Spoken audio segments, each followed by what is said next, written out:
It's been 7 whole years since our last fatal dance with the Xenomorph in Ridley Scott's 2017 Alien Covenant. Back then, Covenant was divisively received and had a mediocre run at the box office.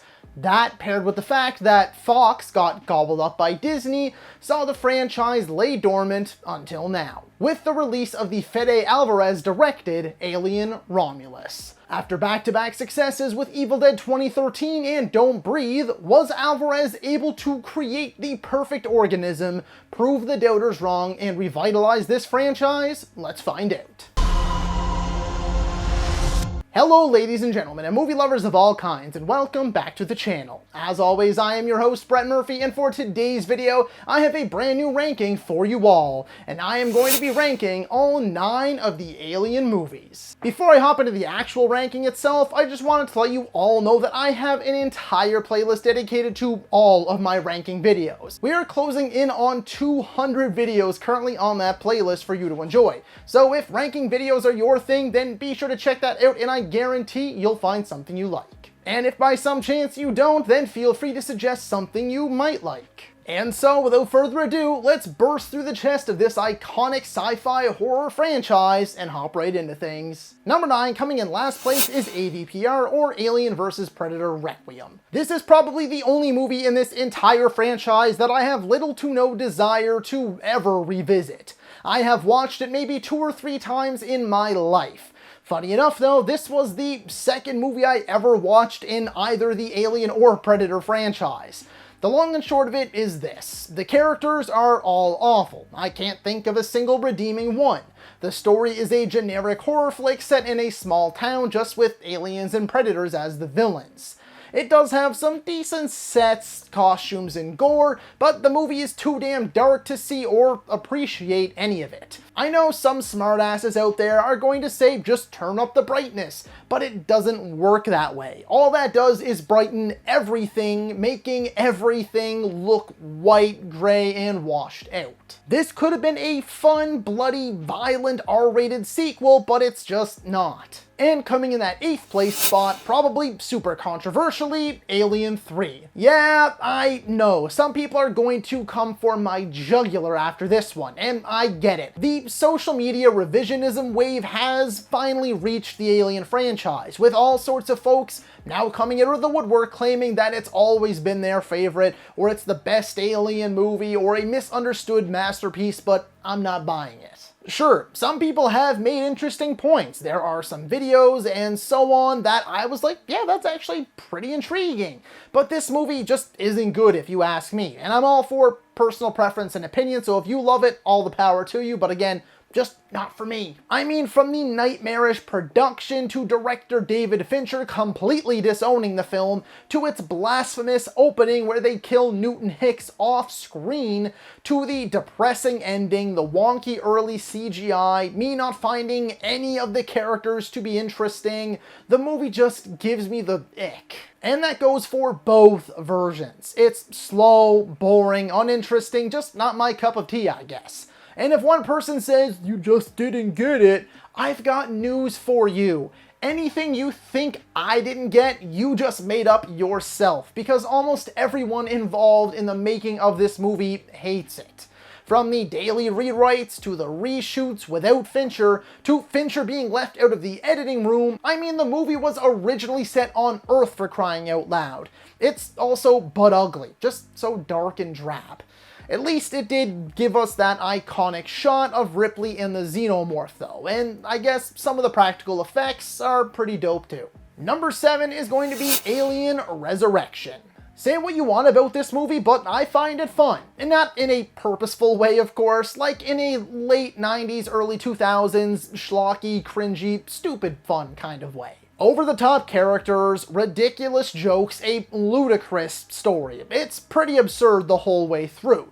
And then you have that hybrid alien at the end that looks like the gunk you clean out of your sink to top it all off. It is not a good movie by any means, but for me at least, it's always been in the it's so bad it's good kind of territory. Just a cheesy, goofy, corny B-movie blast. Number 6, AVP or Alien vs. Predator. Now, if you're an Alien 3 defender and you're not already pissed at me, you definitely are now. However, in my own personal defense, this was my introduction to both of these franchises. Released in 2004 and only rated PG-13, little 6-year-old me ate this shit up. I mean, back then it terrified me, but I loved it.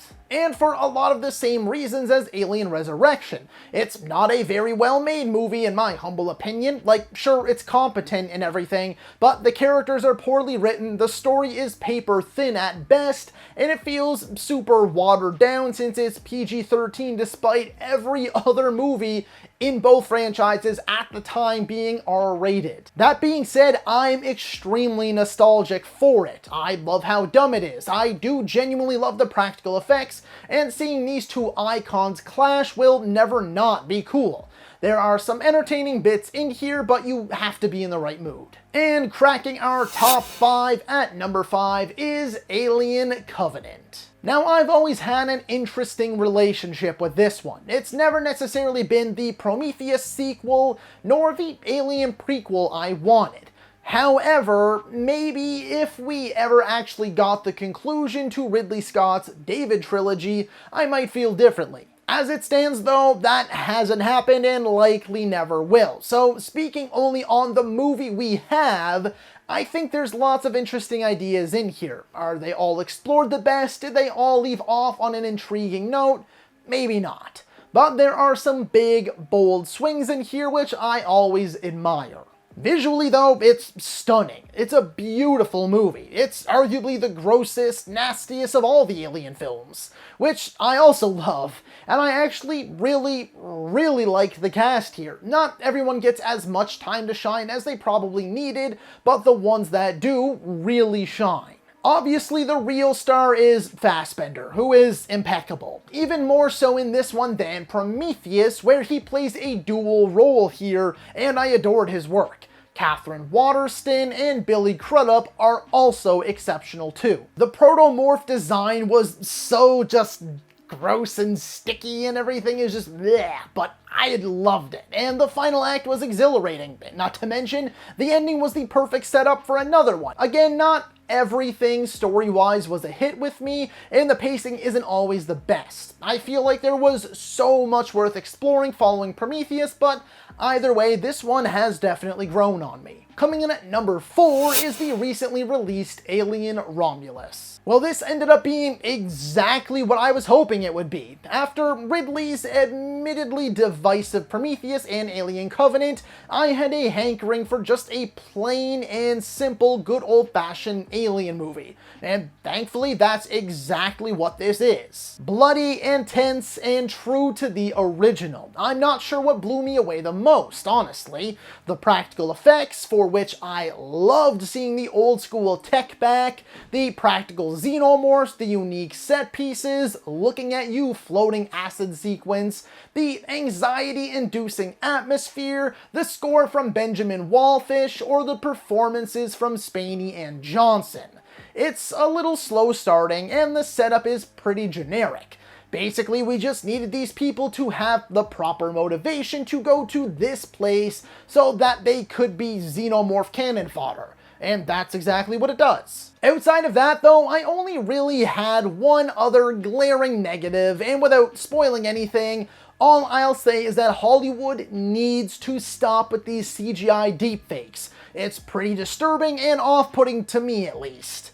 That being said, I still had a blast with this one. The gore, as expected from director Fede Alvarez, was wicked.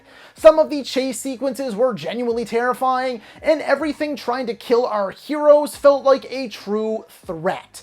Most of the side characters I didn't care for in the last 15 to 20 minutes, as I've been hearing, are admittedly bonkers. This one is sure to please die-hard Alien fans, and if it doesn't, I really don't know what will. Taking home the bronze medal in third place is Prometheus. This one might also piss some people off and be seen as a major wildcard pick, but I adore this movie, always have. In fact, there's a good chance I like it more than most people, at least if the general audience reviews tell you anything. I do have a confession to make though. Before going to see this movie, I had absolutely no idea that it was an Alien prequel. The only Alien movies I had seen before Prometheus were the ones I've already mentioned, AVP and AVPR. So after I found out this one was a prequel to Alien and I loved it as much as I did, I was like, okay, maybe it's time I watch all of these movies. Not long after that, I bought the Alien Anthology Blu-ray set and the rest is history. I freaking love this movie. The visuals are jaw-dropping, the atmosphere is wonderfully eerie while also filling me with a lust for exploration. The score is beautiful and the performances are solid all around. Noomi Rapace, Michael Fassbender, Charlize Theron, Idris Elba, Logan Marshall Green, Sean Harris, all of them. The practical sets are magnificent. I love the engineers and the story remains intriguing throughout, at least it did for me. There are some goofy, questionable decisions like why did Charlize not run to the left or the right? Why did they cast Guy Pearce as an old man instead of just an old man, and so on. But that doesn't take away from the fact that I remain in awe every single time I watch this movie. And now, of course, this is what it all comes down to. This is what you are all watching for. Am I an Alien or an Aliens guy? Well, number 2 is going to be Alien. This one is considered a classic for a reason, and not just a classic, but arguably one of the greatest horror and sci-fi movies ever made. Not a single other movie in this franchise, or any of the dozens of knockoffs we've gotten, have come even remotely close to recapturing the genuine sense of fear, dread, claustrophobia, and panic that this movie instills in its viewers. The sets are unbelievable. The Nostromo is one of my favorite movie settings ever. The cast of characters and their camaraderie feels so authentic, and the Xenomorph quickly became one of the most, if not the most, iconic and nightmare-inducing creatures in all of cinema. The composition from Jerry Goldsmith is unbelievable. Sigourney Weaver provided us with one of movie history's most badass and relatable female leads. The movie is filled with twists and turns and some of the most perfectly executed scares I've ever experienced. Though it's not my favorite, that doesn't mean I don't love it, because I most definitely do. It's a ranking, so I could only choose one to take that top spot, and as much as I adore this movie, there was only one choice to take that number 1 spot for me.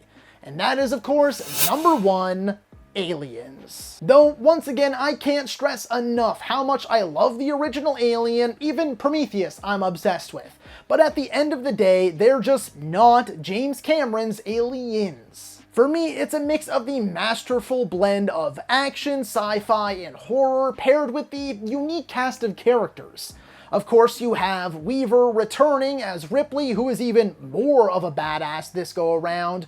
You have the sleazeball played by Paul Reiser, Bishop the synthetic, Newt the little girl, and then the ragtag band of kick-ass misfits, the Colonial Marines. This movie is just chock full of so many memorable and iconic moments. The shot of Newt with the Xenomorph behind her, Bill Paxton screaming, "Game over, man, game over." The sounds of the pulse rifle, the screeching of the Xenos, which is actually a modified baby elephant noise, for those of you die-hard trivia fans out there, the alien queen, and then the endlessly echoed "Get away from her, you bitch," plus so many more. This movie is among my all-time favorites. It's nearly impossible to beat. James Cameron's direction is phenomenal. It's insane to think that this was only his second big budget movie. He knocked it out of the park and then some. It's also super important, to me at least, that everyone watches the director's cut of this one. I wholeheartedly feel there isn't a single weak point in this movie. None of the cast felt out of place. None of the action disappointed. The scares all landed, the situations felt completely hopeless. My disdain for Alien 3 is most likely due to how much I adore this movie. Like I said, this is an all-timer for me, and without a doubt, my favorite Alien movie. So that is all for today's video, folks. Be sure to let me know down in the comments below if you agree or disagree with my ranking. And while you're at it, don't forget to let me know how you would rank all 9 of the Alien movies. And don't forget to add your thoughts about Alien Romulus. Did it hit the mark for you? Was it a complete and total miss? Somewhere in the middle? Comment below and let me know. As I always like to remind you folks, this is the revamped BAM2 movies, and it is your one-stop for everything movies. Be it rankings like this one, top 10 videos versus videos, tier list videos, all that and so much more, along with your daily nerdy news wrap-ups. So if any of that sounds like it's right for you and you don't want to miss a thing, then be sure to like, comment, subscribe, and ring that little bell icon. That way you can be notified about all of my latest uploads. As always, folks, I want to thank you all so very much for watching. Stay happy, healthy, and safe out there. From myself and the rest of the BAMTube team, thanks for joining us. We'll see you next time, and that's a wrap.